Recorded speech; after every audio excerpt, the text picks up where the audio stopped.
Hi, this is Rahul Singh, and I'm trying to make a video for people who are beginners in Python. And this is the first lecture, and here I'll try to show you how to install Python. Okay, so here how we begin with Python. The first thing is how we install it. So see, there are different ways you can install it. There are different notebooks that are available online, and so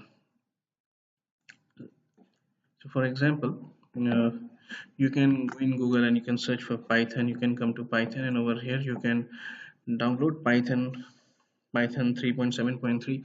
So this is the new version. Uh, Earlier we were using Python 2, and a lots of things have changed, like the way we are printing the light. There are a few changes, which if you have knowledge about Python 2, you will realize while coding. And in case you don't have knowledge about Python 2, it's not an issue. Okay, and the other is uh, if you are learning Python for data science, it will be good if you can download Python from Anaconda, because uh, over here you are getting a lot of different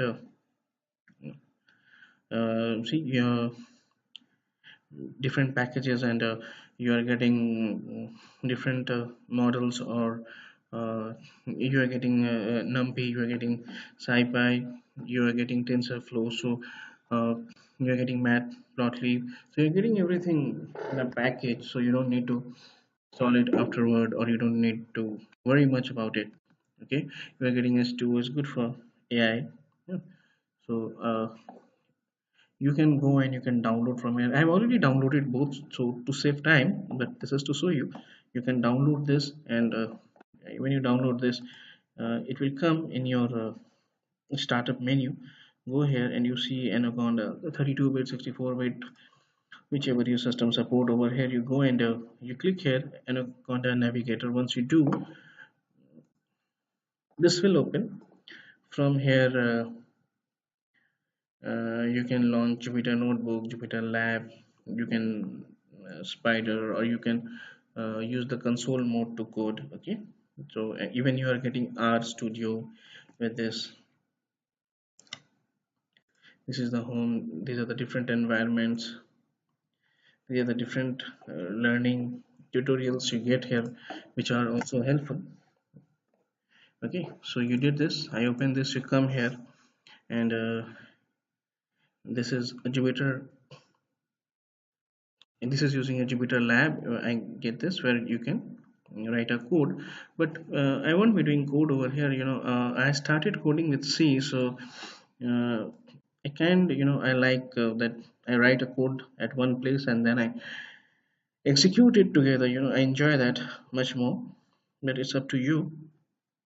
So I come here and I'm looking for Python 3.7, and I'm using IT. So